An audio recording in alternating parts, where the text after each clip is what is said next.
Não.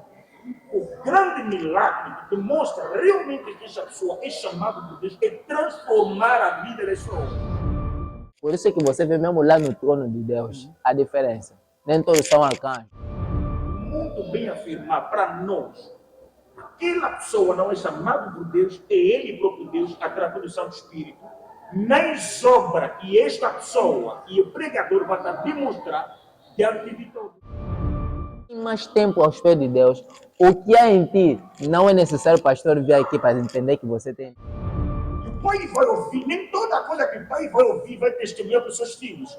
Como é que levou Isaac, falando ao seu filho Esaú, vai na mata, mata de um animal, traga para mim comer e depois vou te abençoar. Ele mandou seu filho lá. Cristo dá.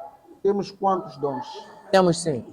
5 dons? Sim. Então, por sinal na qual que podemos saber se realmente esta pessoa é de Deus ou aquela pessoa não é de Deus, aquilo talvez vai ser uma luta um pouco grave, de uma forma que não posso especificar, porque estes sinais são assim.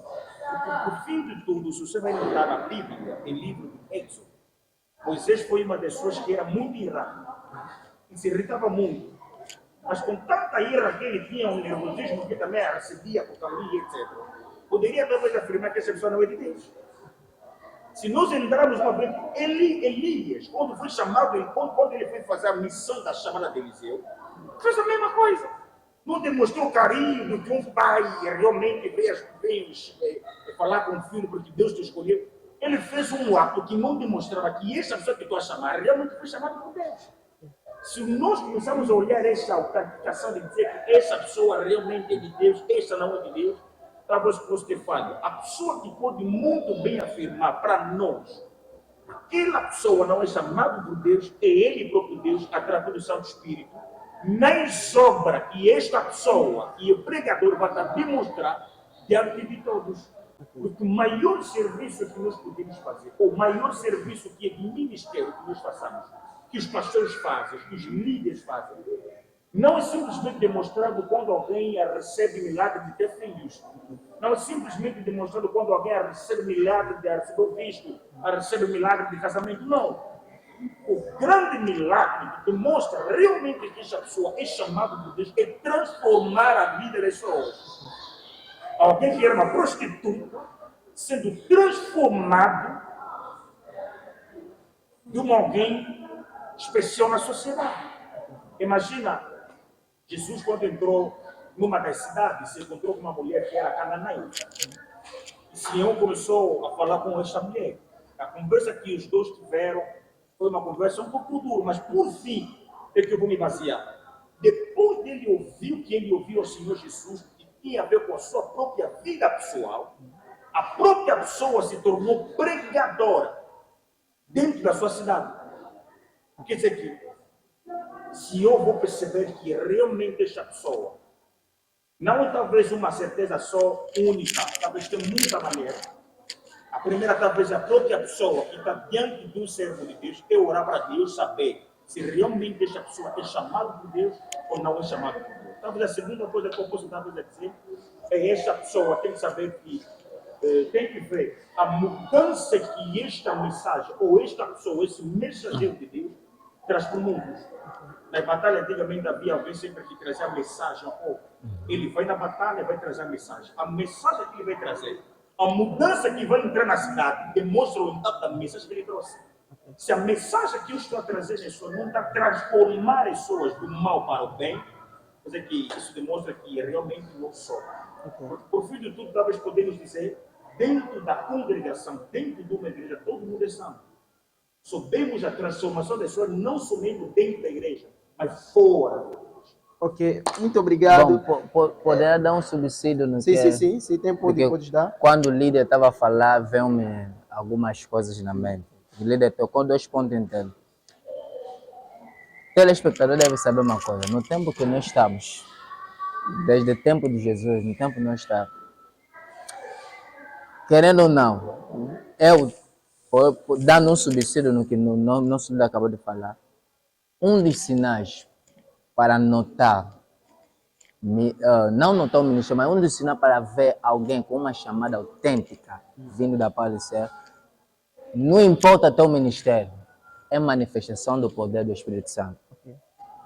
Vou ler só uma passagem que diz, 2 de Coríntios 12, são duas passagens. 2 de Coríntios 12, verso 12. A Bíblia está a dizer: os sinais do verdadeiro apóstolo foram feitos entre vós, com toda a perseverança, os sinais, prodígios e maravilha.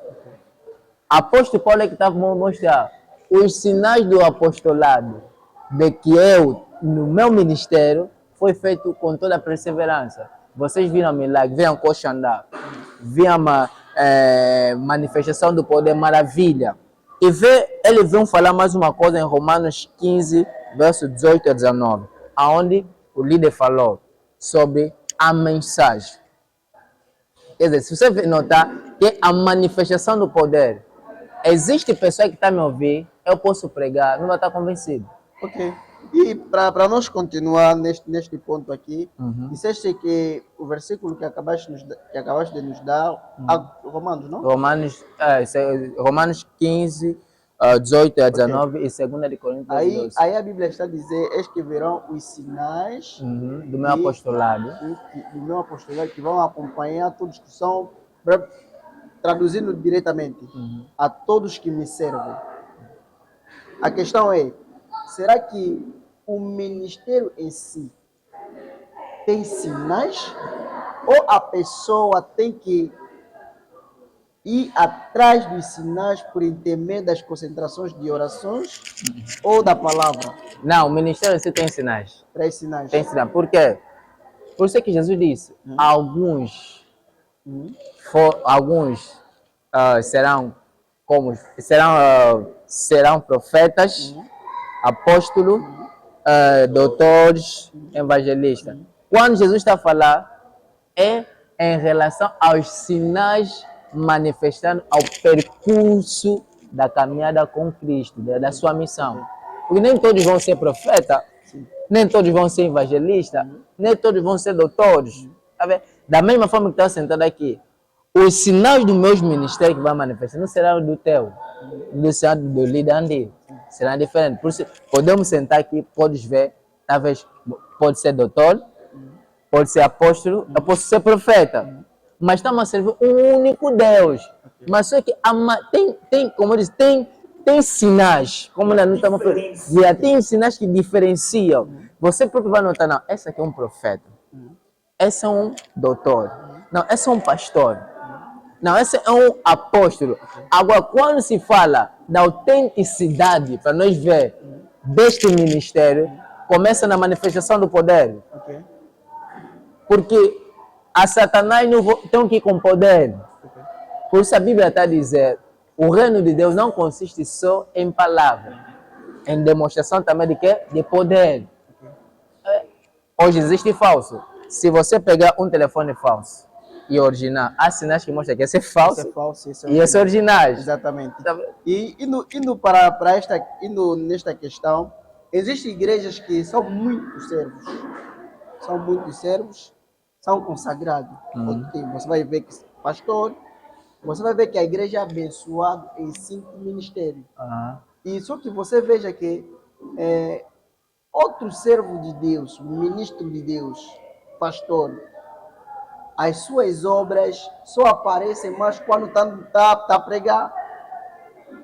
E muitas das vezes, nessas igrejas, você encontra que fez tantos tempos sem exercer a sua função como servo de Deus. Seja na igreja, seja lá fora. Muitas das vezes dizem que não me deixam altar, não me deixam espaço para fazer isso, não me deixam... Como é que os sinais do meu ministério vai poder se manifestar? A pessoa não percebe. A pessoa não percebe. Eu posso dizer, desculpa, talvez esse deve importar muito a ver com o raciocínio. Nem todo mundo vai saber do meu ministério quando estou em cima do altar. Posso estar ali no banco assentado, depois do culto, vejo alguém ali tem problema, vem para cá, faça uma oração para ti, vai na ver a mão de Deus. E é assim que eles vão descobrir Os o sinais. sinal na qual que esta pessoa tem. Ok. Como se diz, a força de uma pessoa não se descobre simplesmente quando alguém está no ringue. A força de alguém descobrindo quando alguém tem segredo. Se Golias entendeu que, ou se Israel entendeu que Davi tinha força, não descobriram. Eles é que descobriram a força de Davi quando ele lutou com Golias. Mas Davi descobriu a sua própria força. Quando estava dentro do deserto, lá na mata, cuidando da sua vida, ele só vai. Davi ele conhecia a sua capacidade. Quando ele viu perante a Golias, ele sabia que vai vencer o Golias, porque já lutou, já tinha lutado com o leão, já lutou com o urso, mediu a capacidade desses dois animais, que são tão fortes, mais do que o ser humano. Olhando para o ser humano e mediu mais uma vez a força do ser humano, dizendo que esta pessoa é um circunciso, não conhece Deus. Se animal até que não conhece Deus foi criado por Deus, Deus colocou tanta força no animal, mas Deus deu a minha capacidade de eu vencer o animal na qual ele deu muita força. Enquanto o ser humano como é que eu vou conseguir vencer? Quer dizer que a força do cérebro não se descobre. Quando alguém diz que meu ministério ninguém está descobrindo, eu posso dizer agora, se alguém vai me consagrar, se o meu pai vai me consagrar como servo de Deus, vai me consagrar como? Me consagrou porque eu estava sempre levantando em cima do altar? Não, me levantou porque ele vejam o que eu fazia lá no campo. O que eu fazia no campo, o que ele fez, com que ele fez, o que ele fazia no campo, não deixa de tirar do campo e colocar no ringue. Me tira do campo e me coloca no ringue. E no ringue ele vê que as capacidades que o filho dele diz, não, ele mesmo tem capacidade. E ele não pode descobrir as minhas capacidades, simplesmente me levantar em cima do altar. Porque eu posso estar assentado, fazer um serviço para alguém, e há sempre pessoa na qual nós façamos oração por eles. Assentado na igreja, quando acabou, o papai vai fazer oração por mim, tal oração, Deus se manifestou. Ele vai para a casa dele, vai ver a mão de Deus. Talvez o testemunho, ele não vai trazer a mim, vai trazer ao pai. Dali o pai está descobrindo que, sinceramente, ele não tem.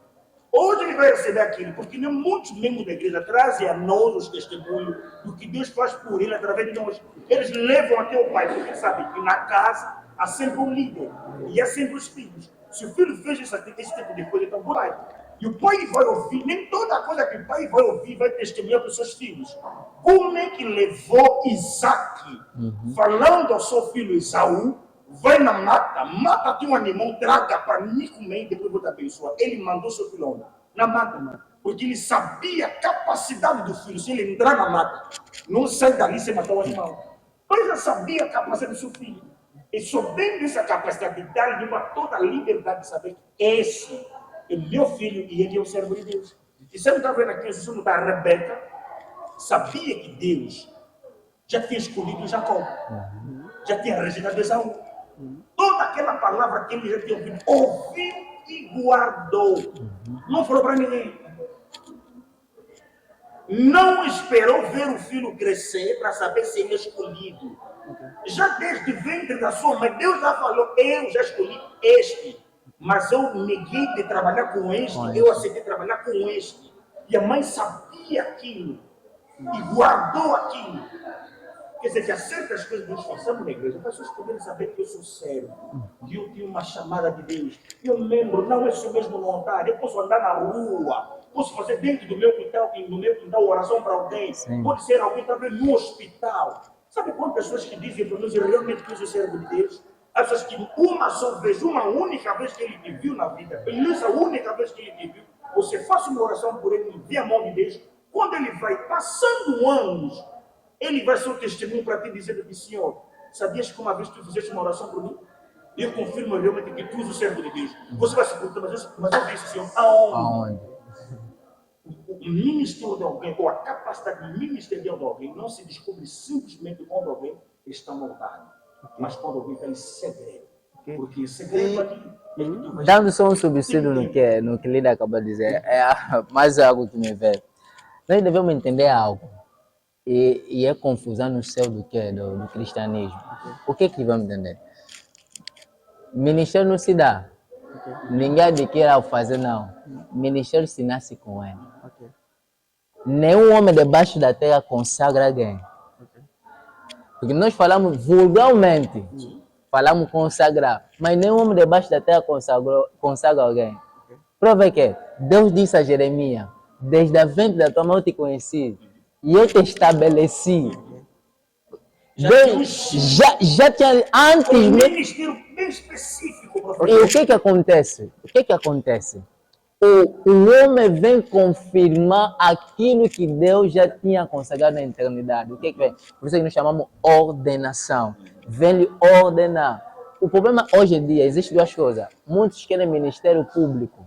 Ok. Quando eu falo ministério público, é vir aqui no altar, se exibir. Que não. Primeiro, a coisa que um cristão deve procurar é o ministério do oculto, aos pés de Deus ele próprio. Porque se você tem mais tempo aos pés de Deus, o que há em ti não é necessário o pastor vir aqui para entender que você tem Deus. Ok. Porque aí eu posso te convidar, onde é que Ananias viu que Saulo a pregar para falar que esse apóstolo? Nenhuma parte. Mas a conta, Ananias sabia que Saulo perseguia a igreja, que ia matar a igreja. E ele, quando Deus lhe deu mensagem, disse que não, aquele homem, desculpa Deus, aquele homem não. Mas quando vem, como Deus na eternidade dele, sabia que Saulo, querendo ou não, eu lhe escolhi para ser meu apóstolo, para ser meu enviado, meu discípulo, escolhi Ananias e disse, vai lhe ungir como um apóstolo. Quando lhe ungiu, começou o serviço e nós vimos os sinais do seu apostolado. E quais são as coisas que destruem o ministério dos homens de Deus? Oh, várias coisas. Um dos pontos que Da- são pontos eficazes que a gente pode retirar aqui, que destruem assim o ministério de um homem de Deus.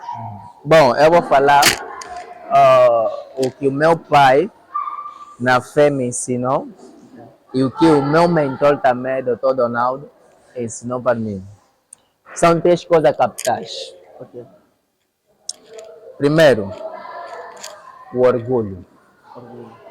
O orgulho é uma arma muito eficaz que destrói o ministério do homem de Deus.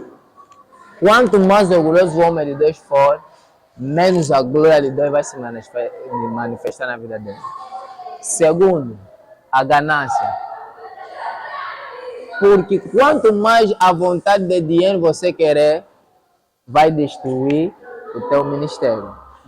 E o terceiro, que é mulher. Dinheiro e mulher. Dinheiro, mulher, orgulho, destrói o ministério. E qual é a diferença entre servo de Deus e ministro de Deus? Servo de Deus E e ministro ministro de de Deus. Bom, como uma vez eu falei a alguém, eu disse uma coisa. Todo ministro é servo de Deus. Ok. Mas nem todo servo é um ministro. Oh. Por quê? O problema é que eu sei que a complicação está. Todo mundo diz, eu sou servo de Deus. Só que, sim, ninguém nega, todo mundo é servo de Deus. Por isso você também é servo de Deus. Mas nem todo mundo é ministro de Deus. Se a gente falou aqui que o ministério são obras, quando alguém já é servo de Deus, será que essa obra é diferente? Não, A obra que exerce o ministro de Deus e a obra que exerce o servo de Deus são diferentes? por isso eu quero te mostrar uma diferença em que sentido. Na realidade, a palavra ministro significa serviço, Ok. não é? Servo, se você na essência da palavra servo, significa escravo, alguém. Quando eu estou falando, sou servo de Cristo, eu sou escravo de Cristo. Mas a diferença é que servo de forma geral não tem uma vocação direcionada, assim esse é o termo que eu vou dizer, uma vocação direcionada. Porque todo mundo pode ser servo. Por exemplo, neste momento, nós vamos passar num serviço de ordenação, não é? Nesse momento você vai falar, não, ele é servo de Deus. Mas no meu de servo de Deus, se eu te perguntar, vai me qualificar como que é? Você não sabe quem vai me qualificar. Tá vendo? Todo mundo aqui serve. Todo mundo vai servir. Mas é tipo, dar exemplo prático, no governo.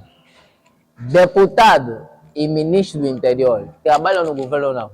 Deus trabalha. São funcionários do Estado ou não? São funcionários do Estado. Mas só que quando chega na questão de função, há diferença. Um é deputado e outro é ministro. Ok.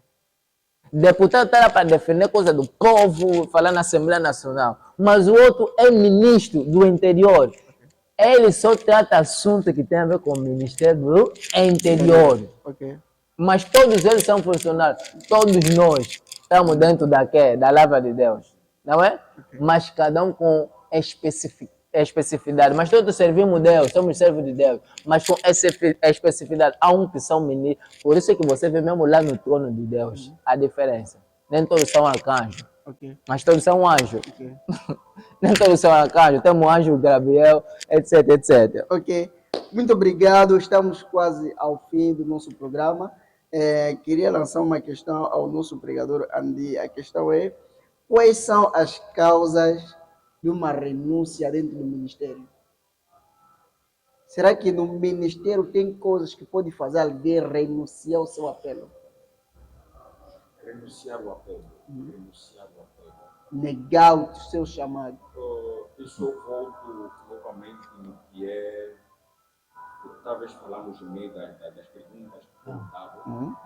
Primeiramente, a pessoa começa primeiro tens que se conhecer. Talvez a questão eu possa voltar no livro do Éxodo, capítulo talvez o 2, capítulo 3, quando Moisés negava, ou capítulo 3, quando Moisés negava a chamada que ele tinha recebido por Deus para uma missão de salvar ou de libertar o filho de Israel da escravidão do Egito. Então, muitos talvez sabiam, ou talvez, se Moisés negou, essa pergunta talvez eu vou me basear muito nele. Se Moisés negou, porque já tinha esclarecido a ele a missão que ele tinha que fazer, e ele sabia para onde ele vai, e para quem ele vai se levantar, e como é que essa pessoa é, ali começou a negar. Se ele falasse, talvez, vai na Síria, talvez ele na Síria, porque não conhecia profundamente o rei da Síria, mas ele conhecia o poder egípcio e sabia quem era Faraó. Como é que eu vou me levantar dentro dessa pessoa? Isso é que levou com que ele negasse. Se eu vou negar a missão, isso quer dizer que Deus tem que me esclarecer. Se você ler a Bíblia no livro Atos dos Apóstolos, quando a chamada de Saul veio, quando Deus chamou Saul, que veio de ser o Paulo, quando Ananias negava de estar com ele, uma forma de orar para que os seus olhos ficassem abertos, tem uma das palavras que o Senhor Jesus falou na Ananias. Diz: eu escolhi ele e eu vou lhe ensinar como sofrer por mim. E ele sabia como sofrer por Jesus.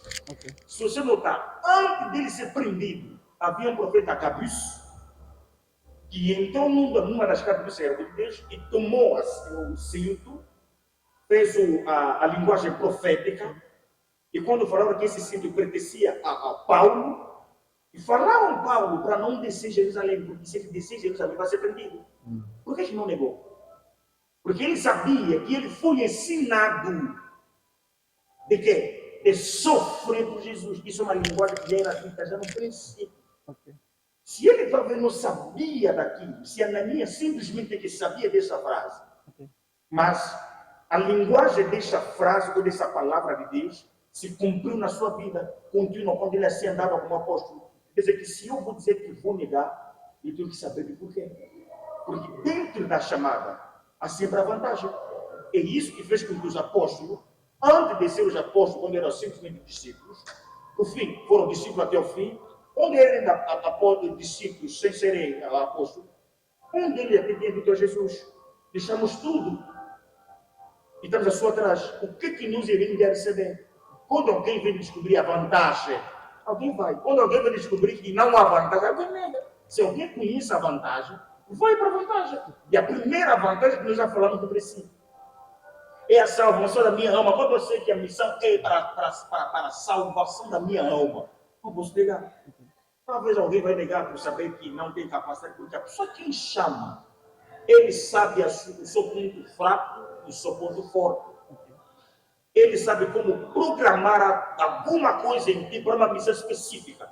Este telefone aqui é programado. Tem coisas que foram programadas aqui nesse telefone. Querendo ou não, eu posso estar a apertar aqui, ele vai abrir. Ligou. Por que ligou? Ele programaram assim. Aquela pessoa que chama todos aqueles que vêm nele. É aquela pessoa que escolhe as pessoas como ministro. Ele sabe como programar algo específico dentro da pessoa na qual ele chamou. Uma missão na qual ele deu para ele. Ok, muito obrigado. Estamos aí quase ao fim.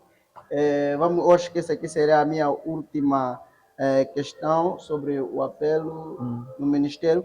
Quais são os benefícios de um apelo no ministério, segundo a Bíblia? Segundo a Bíblia, benefício no apelo no ministério, primeiro é só a salvação. A salvação. Salvação, garantia da salvação da sua alma. Segundo, Jesus disse a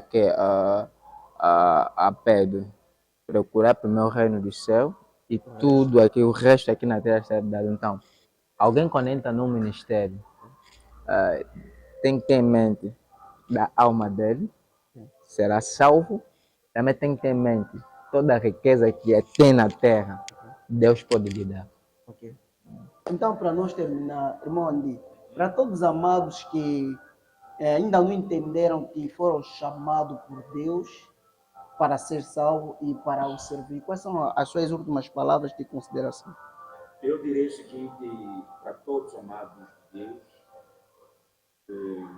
para todos que são criaturas humanas que Deus criou, que ainda não deram a vida talvez de Senhor Jesus, ainda talvez não vieram ser como nós, filhos de Deus, que nem todo ser humano é filho de Deus.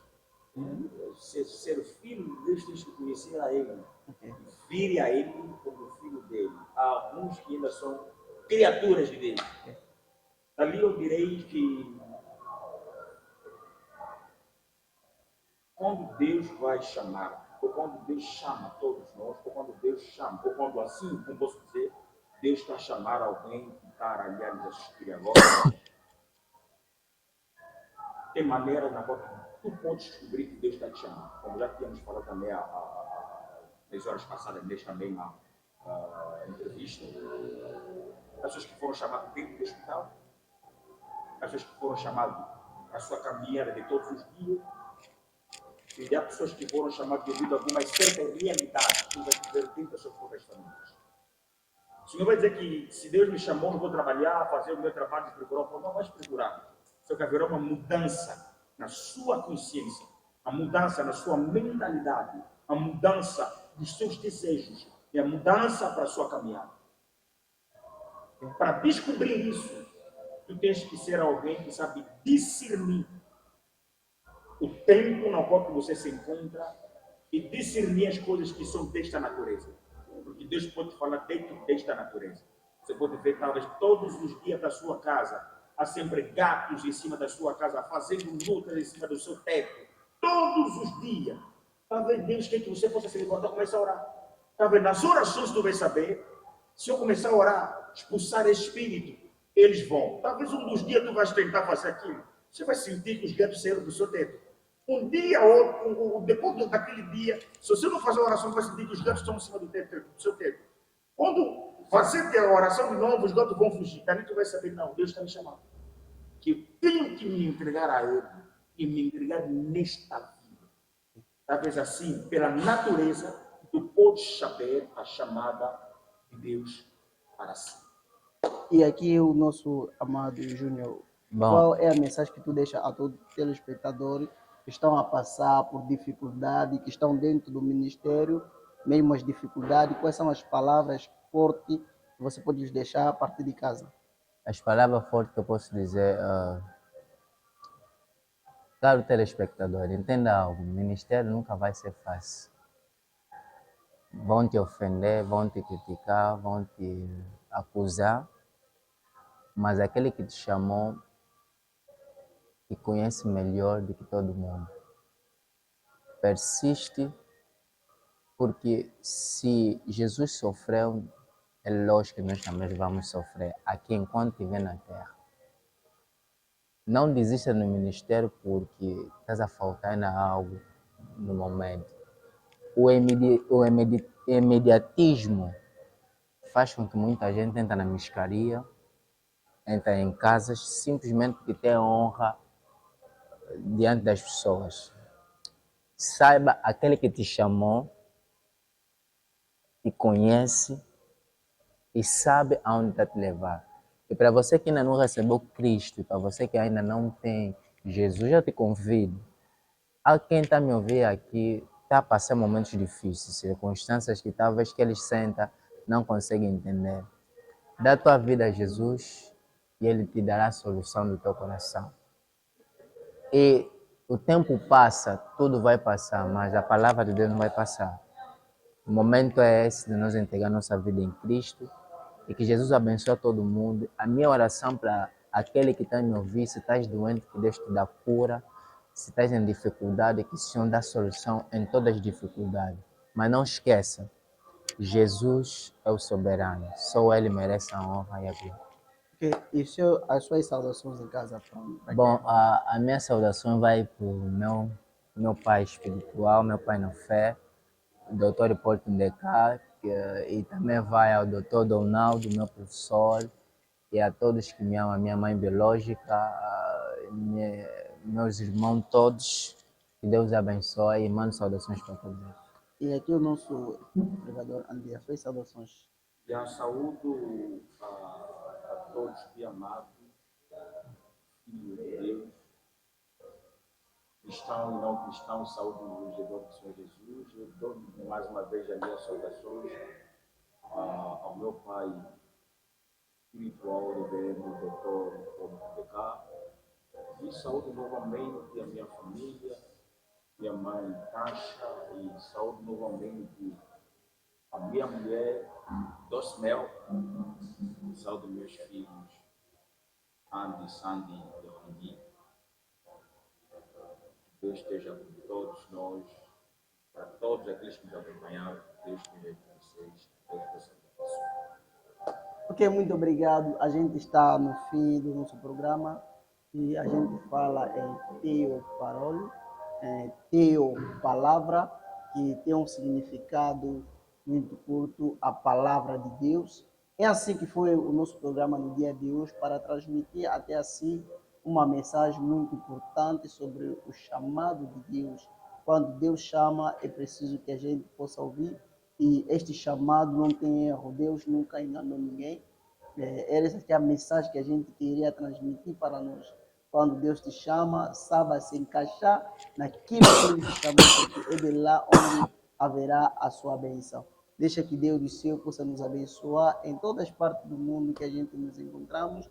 Eu convosco estamos sempre nesta lutando a fim com que o Evangelho possa ir além. Não posso sair daqui sem primeiramente agradecer ao DG deste Regi, o Massamba Kizavoete, sem esquecer também ao meu realizador que está aí atrás, Rema de Jesus, as suas saudações em casa, sem esquecer aos meus amados da Igreja Monja e meus amados da Igreja Manaíme, que Deus dos céus possa nos abençoar. A gente está junto nesta obra para levar até a si a mensagem de Cristo Jesus.